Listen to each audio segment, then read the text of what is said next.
one, fight.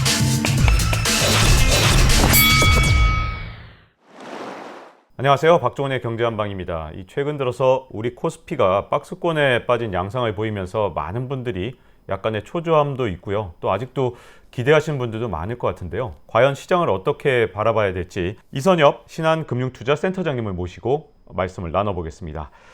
자, 이 10월에 사실은 많은 분들이 반등장을 예상을 했었단 말이죠. 근데 29일 날 결국은 3천선을 이 아래로 뚫고 내려가면서 과연 이 진짜 반등 신호가 언제 올지 많은 분들이 우려와 또 기대를 하고 있는 것 같은데요. 시장을 어떻게 보십니까? 우선 최근에 시장이 생각보다 반등 폭이 미약했던 부분은 역시 글로벌 공급망 이 병목 현상과 관련된 그 기업들의 실적이 좀 더 악화되는 걸 봤기 때문이고, 그 중에서도 이제 미국에서 아마존하고 애플이 향후에도 조금 부정적 전망을 내놓으면서 우리나라 관련 기업들도 많이 어려움을 겪었지 않았느냐라고 판단을 하고 있습니다. 근본적으로 그럼에도 불구하고 단순 반등은 아니라고 보여지지만 기본적으로 바닥에 대한 공감대들은 있는 것 같고요. 다만 이제 추세적인 반등까지는 역시 경기 부분이기 때문에 아시다시피 경기는 빠르게 돌아서는 경향이 없고, 또 실제 경기가 돌아서는 걸 지표로 확인하기까지 시간이 많이 걸리지 않습니까? 따라서 생각보다 우리가 생각하는 의미 있는 반등까지는 시간이 다소 좀 걸릴 것 같다.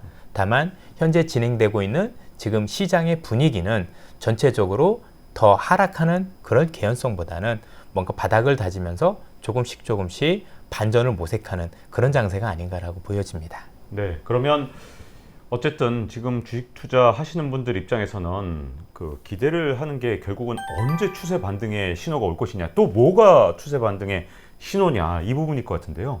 어떤 부분을 보십니까? 어쨌든 우리나라 그 시장이 다른 국가들보다도 사실 부진한데, 우선 글로벌 시장을 놓고 보면 한국을 비롯한 몇 개 국가 빼놓고는 전부 다 좋은 편 아니겠습니까? 이런 걸로 봤었을 때는 뭔가 추세적으로 하락 가능성은 낮다라고 보는 게 맞다라고 보여지고, 그럼 근본적으로 지금 문제 있는 것들이 풀려야 추세적인 반등 가능성이 나오지 않겠습니까? 그 첫 번째는 누가 뭐라고 하더라도 현재 글로벌 병목 현상과 관련된 부분이라고 보여지는데, 사실 이거는 코로나와 관련이 있기 때문에 함부로 여기가 저점이다 말씀드리기는 쉽지는 않은 것 같아요.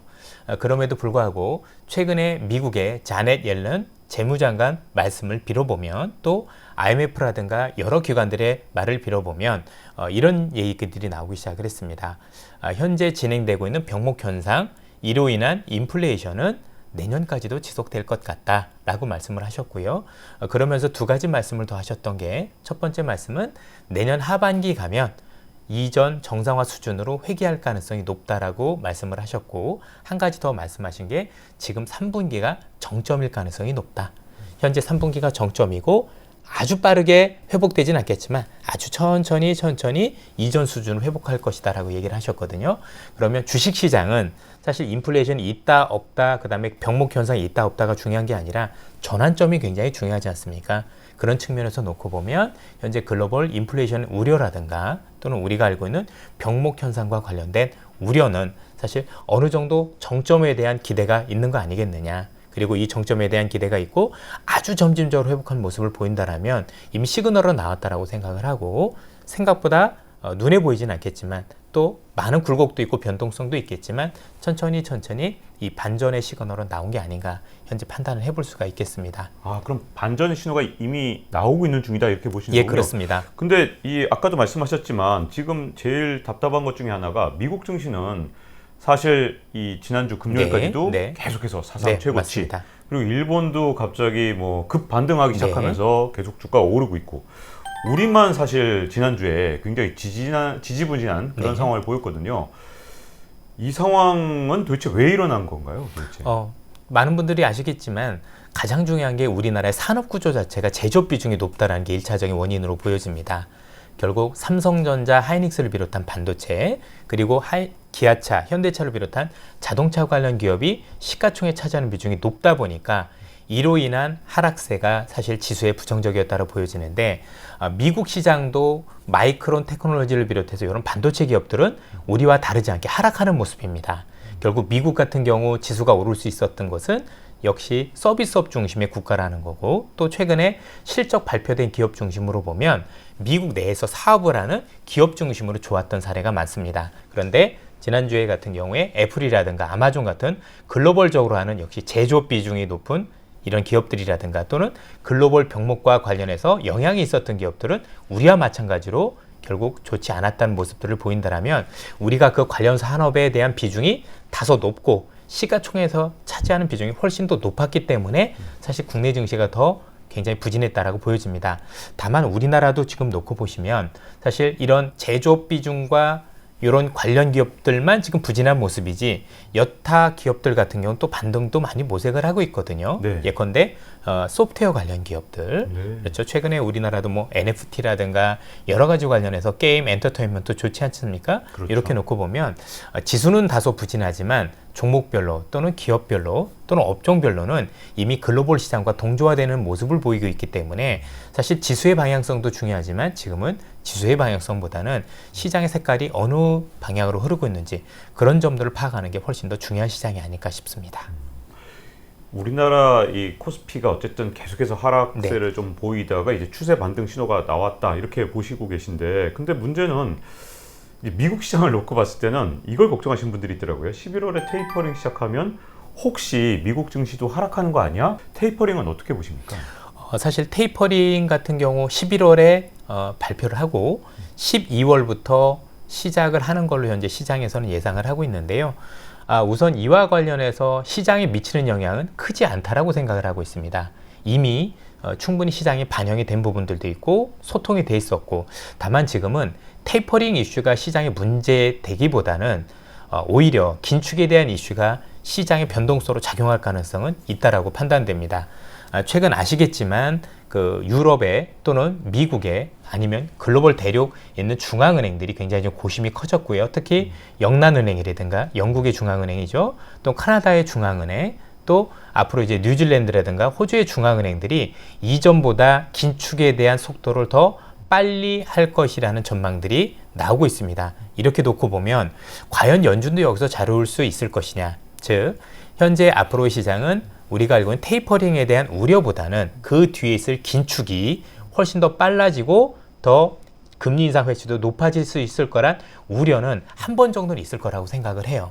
실제 최근에 있었던 이 인플레이션이 생각보다 낮은 수준이 아니고 또 장기화될 수 있다라고 본다라면 중앙은행이 과연 현재 있는 상황을 가만히 둘 수가 있겠느냐는 우려들이 커지고 있는 상황이라서 아마도 테이퍼링 우려보다는 그 뒤에 있을 긴축에 대한 우려가 11월부터 한 번 정도는 반영이 될 가능성도 있다라는 점에서 테이퍼링보다는 향후에 있을 금리 인상 우려가 조금 더 앞당겨지는 부분으로는 한 번을 작용할 수 있지 않을까라고 보고 있어요. 네. 그렇게 말씀하셔서 또 생각이 나는 게, 이제 앞으로 증시가 좀 다시 반등을 하려고 그래도 혹시라도 인플레이션에 대한 우려가 더 커져서 세계적인 증시에 영향을 받게 되면 우리 증시가 이제 어떻게 보면 우리만 먼저 조정을 받았는데 좀 오르려고 그럴 때 인플레이션이 올까 봐 약간 걱정도 되거든요. 이 부분은 어떻게 보시나요? 그렇습니다. 사실 지금 인플레이션 우려가 앞으로 전 세계 시장에서 가장 큰 화두가 될 수밖에 없는 게, 왜냐하면 지금 인플레이션 우려가 커지면 경기도 경기지만 사실 그 이면에 숨겨져 있는 글로벌적으로 지금 부채가 너무 많지 않습니까? 네.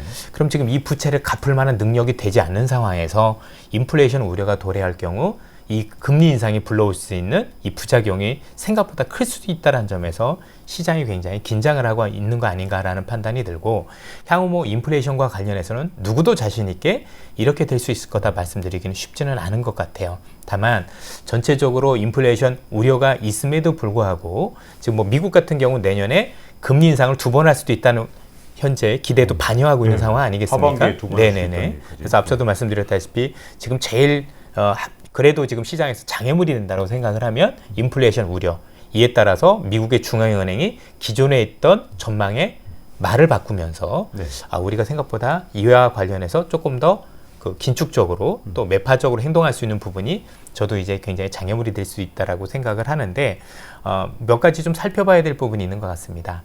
인플레이션 우려와 관련됐었던 사항들 중에서 첫 번째는 이제 글로벌 병목 현상과 관련된 부분인데, 이 병목 현상에 가장 앞단에 있는 국가가 말레이시아나 인도네시아를 비롯한 그런 국가들이었는데, 그렇죠. 일단 말레이시아는 예방 접종률이 90%까지 올라왔고요. 네. 우리가 알고 있는 베트남도 이미 향후에 조만간 그 위드 코로나를 선언한다라고 이미 예상을 했기 때문에 네. 앞당부터 풀리기 시작했다라고 보여집니다. 네. 그래서 앞서도 저도 글로벌 인플레이션이라는 병목 현상이 어느 정도 정점이라고 얘기한 부분이 이미 앞당부터 풀리기 시작을 해서 시간은 좀 걸리겠죠. 네. 여기서 풀리면 또 중국까지 가고 중국이 또 풀려야 오는 부분이 있을 거니까 네. 특히 중국 같은 경우는 병목 현상과 관련된 부분 또는 우리가 하는 운송과 관련된 하역과 관련된 이런 부분에서 사실 당장은 풀 가능성이 없는 게 내년에 북경에 그 동계올림픽이 있지 않습니까? 네. 이때까지는 어떤 식으로든 코로나를 방지해야 될 필요가 있다라는 점에서 좀 더 보수적으로 가져가고 이게 좀 끝난 다음에 완화하지 않을까라는 생각이 들기 때문에 그렇긴 하지만 어쨌든 그게 이제 머지않은 시점이라는 점에서 놓고 볼 때 네. 이런 점들이 지금 이미 동남아부터 풀리기 시작했다라고 놓고 본다라면 현재 있는 우려는 맞지만 다소 과도하게 반영되어 있을 가능성도 배제할 수 없다라는 판단을 지울 수 없다라고 보여지고요. 네. 뭐 우리가 알고 있는 좀 어쩔 수 없는 부분은 이제 에너지 가격은 사실 판단이 쉽진 않죠. 그렇죠. 예. 네. 에너지 가격은 뭐 저희들도 현재가 여기서 끝일 거냐 정점일 거냐에 대해서는 자신 있게 말씀드리긴 어려워서 네. 이것과 관련된 그 인플레이션 우려는 여전히 남아있다. 하지만 연준이라든가 각국 중앙은행은 에너지 가격이 단순히 많이 올랐다라고 해서 사실 긴축을 앞당기진 않거든요. 네. 예. 그런 점을 놓고 볼 때는 여전히 뭐 11월에 제가 볼 때도 분명히 이런 우려는 있지만 그 우려가 상당 부분 시장에서 한번 영향을 줄 가능성도 충분히 있다라고 보여지지만 그 이후에는 그 우려가 다소 과도했다라는 판단들이 들면서 어느 정도 다시 바닥권을 한번 잡아가는 모습을 보이지 않을까 현재 이렇게 전망을 하고 있습니다. 어떻게 보면 테이퍼링하고 인플레이션은 이미 시장에 좀 반영이 된 측면이 네, 있으니까 뭐 말씀하신 대로 그렇게 큰 우려가 아닐지 몰라도 또 이 실물 경제만 놓고 봤을 때 지금 말씀하셨던 중국 경제가 또 약간 걱정이 맞습니다. 되더라고요. 예. 혹시라도 중국이 지금 성장률이 3분기에 이 기대치에 미치지 못했는데 5% 미만으로 나왔죠. 네, 예. 22년에도 혹시라도 이 기조가 계속되면 우리 입장에서는 수출의 3분의 1을 중국으로 하고 있고 앞으로 실적 장세라면 과연 중국 경제가 잘 돼야만 우리 실적도 잘 나올 텐데 이쪽으로 중국 쪽으로 걱정할 부분은 없을지 또 궁금한데요. 우선 말씀하신 대로 우려가 지금 반영되고 있다고 생각을 하고 있고요. 중국 경제가 좋지 않은 점은 당연히 우리 수출 비중이 제일 크기 때문에 부정적 영향은 피할 수 없을 거라고 생각을 하고 있습니다. 그런데 이제 중국 경제를 항상 바라볼 때는 두 가지 측면을 바라봐야 되는 게 하나는 중국 경제는 항상 너무 뜨거워도 안 되고 너무 차가워도 안 되는 네. 만약에 너무 뜨거워도 차가워도 결국 중국 공산당 체제를 굉장히 위협할 수 있는 네. 그런 위험 요인이 되기 때문에 중국 같은 경우는 최근에 홍다 사태 이후에 부동산 경기가 식고 있고 또 이로 인해서 현재 미칠 수 있는 부정적 영향과 관련해서 지난 주말부터 시작을 해서 이미 대출을 좀 완화하기 시작했다라든가 많은 정책을 쓰고 본다라면 중국 당국의 의도는 현 수준에서 경기가 추가적으로 하락하는 걸 바라지 않는다라고 사실 추정을 해볼 수가 있을 것 같아요. 물론 이제 쉽지는 않겠지만 이와 관련해서 놓고 본다라면 부정적 영향 피할 수 없다고 하더라도 그 영향은 제한적인 수준에서 그치지 않을까라고 생각을 하고 있고요. 또 하나는 우리나라가 이전에 비해서 중국에 대한 수출 구조가 바뀌었다라는 점을 조금 예의주시하실 필요가 있을 것 같아요. 무슨 말씀이냐면 이전에는 중국 경제가 좋으면 우리 상품이 많이 팔리고 그렇죠. 중국 경제가 어려우면 우리 상품이 덜 팔렸지만 지금은 우리나라가 중국에 수출하는 품목들이 대부분 중간재입니다. 뭐 1, 2위가 거의 반도체 아니면 석유화학 제품인데 이 얘기는 부품 중심으로 나간다는 얘기거든요. 그러니까 중국은 가공무역이라는 걸 하게 되는데 이 가공무역을 할 때 우리나라에서 있는 중간재를 가져다가 조립을 해서 미국에 파는 구조입니다. 네. 바꿔 얘기하면 미국의 경제가 예상보다 좋고 수요가 좋으면 중국도 수출이 늘어날 수밖에 없고 중국의 수출이 늘어나면 우리의 중간재 수출도 되는 애플 하나 예를 들면 쉬울 것 같아요. 네. 미국에서 아이폰 수요가 많으면 중국의 팍스콘 공장에서 조립을 해서 팔겠죠. 네. 그 중국의 팍스콘 공장은 한국에는 반도체를 사가는 이런 구조라고 놓고 봤었을 때 우리가 생각했던 이전만큼 중국 경제에 영향이 없진 않지만 그 영향에 대해서는 다시 한번 좀 생각해 볼 필요가 있지 않느냐. 그래서 결론적으로 말씀드리면 부정적 영향은 피할 수 없지만 중국도 현 수준에서 추가적인 경기 하락을 바라지 않는다라고 가정을 했었을 때 전체적으로 이와 관련된 우려는 상당 부분 반영이 됐고 뭐 올라오는 것까지는 아니라고 하더라도 그 우려는 현재 시장에서 생각하는 것보다는 좀 과도하다 이렇게 판단하고 있어요. 네. 이미 반등 신호는 나왔다. 이 말씀을 듣고 많은 분들이 제일 궁금해하실 것 중에 하나를 좀 여쭤보고 네. 싶은데요. 그러면 22년 돼야 이 반등을 기대할 수 있는 건지 우리 또 연말이 되면 항상 기대하는 게 있잖아요. 산타랠리. 예. 이거 통해서 이제 그동안 코스피 이렇게 조정을 받았는데 산타랠리 좀 이제 기대해도 되는 건지 어떤 시기로 볼 때는 어떻게 보십니까? 사실 뭐 산타랠리 뭐 자신은 없습니다. 네. 될지 안 될지 뭐 알 수는 없는데 앞서도 말씀드렸지만 올해 안에 산타랠리 안에 한 번은 넘어가야 될 장애물이 앞서도 미국의 긴축 우려 이런 부분들만 잘 넘긴다면 가능할 수 있다고 보여지는데 어쨌든 인플레이션 우려가 여전하고 이로 인해서 중앙은행이 말을 바꿀 수 있다라는 우려는 한 번 정도 넘어가야 될 것 같아서 네. 그 우려를 어느 정도 겪고 나면 그 뒤부터는 이제 종목별로는 충분히 이제 접근해도 가능하지 않을까라고 그 생각을 하고 부분에서 있고요. 진짜 궁금한 건요. 네. 그럼 말을 바꿀 때는 그게 일시적으로 텐트럼, 뭐 발작은 예, 올 수 예. 있어도 그렇게 말을 바꾼다 하더라도 결국은 다시 상승할 수 있다 이 뜻인가요? 그럼 예. 그 뜻은? 왜냐하면 그 네. 우리가 생각하는 것보다 연준이 그렇게 말을 바꿀 거란 우려로 빠질 것 같은데 실제 그렇게까지 말을 바꿀 가능성 매우 낮다라고 보기 때문입니다. 네. 예, 왜냐하면 우리가 지금 시장에서 가장 크게 우려했던 건 뭐냐면 영란은행 또는 호주 중앙은행 같은 미국과 좀 밀접한 관계 있는 국가들이 네. 이미 말을 바꿨고 네, 호주가 바꿔서 예, 이번에 맞습니다. 깜짝 예. 놀랐죠. 네. 그래서 지금 많은 우려들 하는데 이미 유럽 중앙은행은 기존에 있던 정책을 고수하고 있고요. 또 미국도 이와 관련된 그 부정적인 영향을 굉장히 잘 알고 있기 때문에 사실 어느 정도는 일정 부분 매파적인 스탠스를 가져간다고 하더라도 시장이 우려하는 것만큼의 매파적인 스탠스나 아니면 금리 인상에 대한 시그널을 줄 것 같지는 않습니다. 네. 그런 점에서 놓고 볼 때는 제가 볼 때는 변동성 이상의 의미를 부여할 필요는 없지 않겠느냐. 네. 다만 피하기는 어렵다. 그러나 일정 수준 변동성 정도라고 보여지고 이게 현재 진행되는 반등 추세를 크게 꺾을 만한 정도는 현재는 아니라고 보고 있습니다. 네. 자, 이렇게 시장 전망에 대해서 일부에서는 좀 알아봤고요. 그럼 이제 궁금하신 건 아마 포트폴리오를 진짜 어떻게 가져가야 될지, 그리고 또 혹시 앞으로 반등을 하게 되면 주목할 섹터가 따로 있는지 궁금하신 분들 많을 것 같은데요.